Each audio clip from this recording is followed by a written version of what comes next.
Hello friends, welcome back to my channel Tabrez Malik. उम्मीद करता सब अच्छे से होंगे। तो दोस्तों, किसी को भी माल्टा का फाइल बनाना हो, सीवी कवर लेटर बनाना हो, तो सिर्फ आपको व्हाट्सएप पे कांटेक्ट करना है, ईमेल करना है। सबसे अच्छी प्राइस में दूंगा, सबसे अच्छी डिस्काउंट में दूंगा, क्योंकि दिवाली का टाइम चल रहा है, न्यू ईयर भी चल रहा है। इसके लिए एक अच्छा ऑफर के साथ हम लोग आए हुए हैं। आपके सबसे सस्ते फाइल मार्केट कैप से बना के देंगे। और आपको मालूम है कि हमारा रेशियो बहुत ही अच्छा होता है, क्योंकि काफ़ी वीज़ा रिफ्यूज़ल मेरे पास आ रहे हैं, जो चैट जीपीटी के थ्रू लोगों को पेपर बना के दिया जा रहा है, रिफ्यूजल एक्सेप्ट किया जा रहा है। और इस तरह का गंदा फाइल बना रहे हैं कि लोगों का वीजा रिफ्यूज होता है। चाहे आपको कोई भी कंट्री का वीजा अप्लाई करना हो दोस्तों, कि हम अपना प्रोफेशनल, मैं खुद पर्सनली उस पर काम करता हूं, उस पर डिटेल बनाता हूं और उसके प्रोफाइल पे वर्किंग करके ही काम करता हूं। तो कांटेक्ट करना माल्टा के नाम पे। आपको मालूम है, क्रोएशिया का करना हो, माल्टा का करना हो, पोलैंड का करना हो या किसी और कंट्री का करना हो, शेंजन का वर्क वीजा हो, कोई भी, तो कांटेक्ट करना और आपको हम जरूर करके देंगे एक अच्छे डिस्काउंट के साथ। तो ज़्यादा दोस्तों, ज़्यादा लंबी नहीं खींचते हैं वीडियो को और बताते हैं कि मुझे एक बात आप सब समझाइए। मुझे थोड़ा अजीब सा लगता है, इस चीज़ पे वीडियो नहीं बनाना चाहिए था, मुझे ऐसा लगता है, लेकिन बनाना ज़रूरी है। कि क्या आप किसी डॉक्टर के पास जाते हो और आपको फीवर होता है, या आपको मलेरिया हो जाता है, या आपको पैरों में कोई कट हो जाता है, या कहीं जख्म हो जाता है, या कोई भी बीमारी हो जाती है, और आप वहाँ पे जाके बोलते हैं डॉक्टर मेरा इलाज करो, जब मेरी तबीयत ठीक हो जाएगी, जब मेरा जख्म ठीक हो जाएगा, जब मेरा फीवर उतर जाएगा, जब मेरा मलेरिया ठीक हो जाएगा, तब मैं आपको पेमेंट दूंगा। तो क्या आपको ऐसा पॉसिबल है कि डॉक्टर के पास जाके अब ये सब बोलो और डॉक्टर बोले हाँ ठीक है, अब ठीक होने के बाद पेमेंट देना? नहीं करते हो ना। डॉक्टर को आप उनका कंसल्टेंसी फीस भी देते हो, मेडिसिन भी लगाते हो, डायग्नोस्टिक रिपोर्ट भी निकालते हो, पैथोलॉजी रिपोर्ट भी निकालते हो, और अगर एमआरआई जो भी कराना हो सारा करते हो। भले आपकी तबीयत ठीक हो रही है, या लेट लग रहा है, लतीफ हो रहा है, या फिर किसी को बड़ी बीमारी हो के आदमी चला भी जाता है, तो क्या करते हैं, बोलते हैं भाई जो तुमको पैसा दिया था मेरे को वापस करो। कंसल्टेंसी बिजनेस में भी सेम है। अगर आप कोई भी दुनिया का वीजा अप्लाई कर रहे हो, तो उसमें आपने जो भी गवर्नमेंट को फीस दिया होगा, वो आपको कभी जिंदगी में वापस गवर्नमेंट देती नहीं। मैं कई वीडियो में बता भी चुका हूं। कंसल्टेंसी फीस जो भी आपने डील किया होगा वो आपको नहीं मिलेगा। बहुत सारे निठल्ले यूट्यूबर्स बैठे हुए हैं जो बड़े स्क्रीन लेके एक टीवी की डिबेट बना के बैठ जाते हैं, पता नहीं कहां से स्क्रीन खरीद लेते हैं। भाई देखो, एक सिंपल सी बात बताता हूं, मेरे पास इतनी ताकत अभी नहीं है कि मैं 20-30 लोगों को काम पे रखूं, 4-5 लोगों को काम पे रखूं, बड़े बड़े ऑफिसेस खोलूं, 4-5 अच्छी लड़कियां रखूं या अच्छे स्मार्ट लड़के रखूं और बल कराऊं। नहीं, जो चीज है। इस वक्त ताकत नहीं है, मार्केट नहीं है, दम है, चल रहा है, सब हो रहा है, लेकिन अपने अंदर लग्जमबर्ग का परमिट बेचने की ताकत नहीं है, अपने अंदर नेदरलैंड बेचने की ताकत नहीं है, डेनमार्क, स्वीडन, फिनलैंड का बेचने की ताकत नहीं, क्योंकि मुझे पता है जहां का काम नहीं हो सकता वहां का काम मैं नहीं करता हूं। हर चीज की एक फीस होती है, कंसल्टेंसी चार्जेस होती है, हम सैलरी पे करना होता है, रेंट पे करना होता है, अदर एक्सपेंस होते हैं दोस्तों, और आपके पीछे पूरा साल लगाना पड़ता है, कभी कभी 2-2 साल लगाना पड़ता है। तो आप चाहते हो कि एक कंसल्टेंसी वाला फ्री में काम करे। और आपको अगर मालूम नहीं तो मैं आपको बता दूं कि भाई, एक कंसल्टेंसी जब किसी से डील करता है, वो कंट्री में उसको ट्रेवल करना पड़ता है। एग्जाम्पल के तौर पर अगर मैं अल्बानिया अभी रिसेंटली गया था, तो मैंने होटल में जितना भी दिन रहा उसका पेमेंट किया, खाने पीने का खर्चा किया, कार रेंट पे लिया था। एक एक कंपनी में पूरा दिन, कभी कभी एक एक कंपनी वाला पूरा दिन लगा देता था, या एक दिन में पूरा करके मीटिंग करके खत्म आते थे। उसके अलावा उस पे करते थे, बीमार हुए, तबियत खराब हो तो ये सारे एक्सपेंस करके हम आते, एक डील लेके, कंपनी की रिक्वायरमेंट लेके आते और आपको बताते भाई ये कॉस्ट है, ये सिस्टम है, ये चीजें हैं। सिर्फ इस तरह से काम होती, कंसल्टेंसी इस तरह से काम करती है। हम वहां पे बड़ी एजेंसी से मिलते हैं, बड़े कंपनी से मिलते हैं, बड़ी चीजें काम करते हैं। ये सारे एक्सपेंस कभी हमने आप लोग से मांगा या कोई कंसल्टेंसी सबसे मांगती नहीं। एजेंसी का तभी फायदा होता है जब आपकी वीजा लग जाते हैं। कोई भी एजेंसी पूरी दुनिया में हो, कोई भी कंसल्टेंसी हो, जब तक आपका वीजा नहीं लगता है, एजेंसी को हमेशा नुकसान होता है, क्योंकि आपके वीजा लगने के बाद ही उसको कोई बेनिफिट आएगा। आपके वीजा नहीं लगने से एक और चीज है जिसको बहुत नुकसान होती है, वो कंपनी जो आपको अपॉइंट करना चाहती है। क्योंकि जब एक एजेंसी, एक कंसल्टेंसी, कोई भी कंपनी होती है, जब उसे टाइप करती है, बोलती है हाँ मैं आपको एक इलेक्ट्रिशियन देने वाला हूँ, या इलेक्ट्रिशियन आपके पास आने वाला है, या पे टेक्निकल बंदा आने वाला है, या फैक्ट्री बंदा आने वाला है, तो उसको मालूम होता है कि जनवरी के महीने में, मार्च के महीने में, अप्रैल के महीने में, कोई भी महीने में इस टाइम तक ये बंदा आ जाएगा। लेकिन जब वीजा रिफ्यूज हो जाता है, सोचो कंपनी पे क्या गुजरती होगी, उस कंपनी का क्या हालत होता होगा। आप सोचो, कभी कभी आप खुद सोचो कि कंपनी का क्या हालत होता है कि जब वीजा रिफ्यूज होता है, बंदा नहीं आ पाता है, उसका सारा सिस्टम बिगड़ जाता है। तो आप लोगों को लगता है कि वीजा रिफ्यूज हो गया तो एजेंसी की हुआ, कंपनी नहीं भाई। अगर दिमाग से सोचो, अगर कंपनी गलत होती तो आपका वीएफएस में डॉक्यूमेंट सबमिट क्यों होता, क्यों गवर्नमेंट उसकी वर्क परमिट को प्रोसेसिंग में डालती है, सबमिशन में डालती है। कैंडिडेट वीजा रिफ्यूजल में कैंडिडेट का बहुत बड़ा हाथ होता है। कभी कभी कैंडिडेट सीवी में गलत लिखता है, वाकई में कभी वो काम नहीं किया होता है, वाकई में एक्सपीरियंस लेटर फेक होता है, उसके सर्टिफिकेशन फेक होते हैं। और आपको दिख रहा होगा इंडिया में काफ़ी धरपकड़ चल रही है आजकल।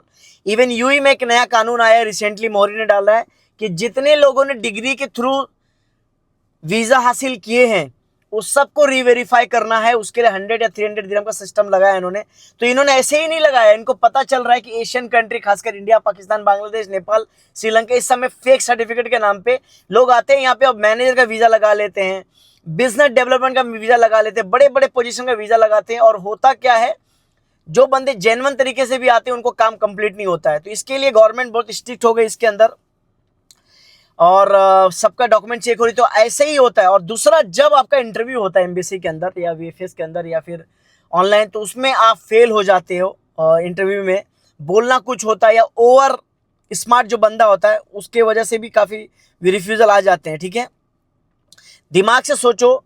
जो लोग वो वीडियो देख के आप बोलते हो कि भाई मैं पेमेंट आफ्टर वीज़ा दूंगा, बाद में दूंगा, तो किस लॉजिक से आप बोलते हो? आइडेंटिटी माल्टा का फीस आपको मालूम इस वक्त 600 यूरो हो गया है। वो क्या एक एजेंसी भरेगी? स्किल पास जो आप 500 यूरो देते हो, क्या वो एजेंसी भरेगी? वीएफएस का पेमेंट जो 250 यूरो, क्या वो एजेंसी भरेगी? 250 जो गवर्नमेंट के अंदर फीस लगती है वो एजेंसी भरेगी? जो इंश्योरेंस आपको निकालना, क्या वो एजेंसी भरेगी? जो आपको डमी टिकट जो लाइव वाला दिखता है, क्या एजेंसी भरेगी? क्या एजेंसी आपके पीछे फ्री में एप्लीकेशन फॉर्म, फ्री में कवर लेटर, फ्री में चेकलिस्ट का हेल्प करेगी? क्या एजेंसी फ्री में आपकी सीवी एक कंपनी को भेजेगी? बहुत सारी चीज़ें हैं, उन लोगों को प्रोसेस का आइडिया नहीं होता। जो नठिल्ले यूट्यूबर जो वीडियो लेके बैठ जाते हैं और बीच में नीचे में कमेंट आना चालू हो जाता है कि भाई हम पेमेंट आफ्टर वीज़ा देंगे। और ये पेमेंट आफ्टर वीज़ा का कॉन्सेप्ट लाया कौन है? ये कुछ कंट्रीज के कुछ स्टेट के लोगों ने लाया। मैं नाम नहीं लेना चाहूँगा वरना बदनाम हो जाएंगे, बोले मली भाई हमको बदनाम कर रहे हो। अब कई हज़ार वीडियो लग्जमबर्ग पे मैं देखता हूँ जहाँ पे बताया जाता है interview for Luxembourg warehouse, Luxembourg का पैकिंग का जॉब, लग्जमबर्ग का मैन्युफैक्चर का जॉब। उस वीडियो को आप लाख लाख व्यू देते हो। जब हम जैसे यूट्यूबर जो अच्छी वीडियोस बना के आपको बताते हैं कि लग्जमबर्ग पे कभी परमिट आपको नहीं मिलेगा, स्विट्जरलैंड पे नहीं मिलेगा, फिर भी उस वीडियो को व्यू क्या मिलता है? 5 से 10 हज़ार। क्यों? आपको चाहिए वही यूट्यूबर्स जो फालतू के फेक वीडियो बना के आपको बताते हैं कि लग्जमबर्ग पे जॉब मिलेगा। मैं आज भी गारंटी के साथ बोलता हूँ, आज भी बोल रहा हूँ कि लग्जमबर्ग का वर्क परमिट बहुत 99% नहीं मिलता। जो 1% मिलता है उसके भी रीज़न बहुत बड़े होते हैं। अगर आप हाई क्लास से पढ़े लिखे हो या वाकई में आपका एजुकेशन अच्छा है, वाकई में उस कंपनी की आपकी ज़रूरत है, कंपनी ने प्रूफ कर दिया गवर्नमेंट को मुझे ये बंदा कुक वाला चाहिए, मुझे यही बंदा चाहिए, इसका एक्सपीरियंस काउंट हो रहा है, तो ही उसको वर्क परमिट मिलता है। और बहुत रेयर केस में उसका वीज़ा लगता है, क्योंकि वर्क परमिट इतनी मुश्किल से जब उसका मिलता है तो वीज़ा उसका रिफ्यूज़ हो ही नहीं सकता है। तो बहुत रेयर केस में किसी एक बंदे को लाख में एक वीज़ा मिलता है। एजेंसी भी इंसान होती है, पीछे से काम करती है, बहुत सारे उसके प्रोसेस होते हैं। आपके सीवी को भेजना, आपका इंटरव्यू कंडक्ट करवाना, आपके डॉक्यूमेंट को चेक करना, आपके डॉक्यूमेंट को सही करना। सही करने का मतलब है सीवी सही बनाना, आपके एक एक चीज़ को आप बारीकी से उसको टाइप करना। चैट जीपीटी के ज़माना है, आप लिख दो कि भाई क्रिएट यूरोपा सीवी, तो आपको बना के दे देगा। लेकिन उसमें कितनी गलतियां हैं दोस्तों। मैं कई वीज़ा रिफ्यूज़ दे रहा हूँ आजकल, एआई से कवर लेटर बना के लोगों को दे दिया जाता है 1 सेकंड में, प्लीज़ टाइप दे दिस करके। ये गलत है।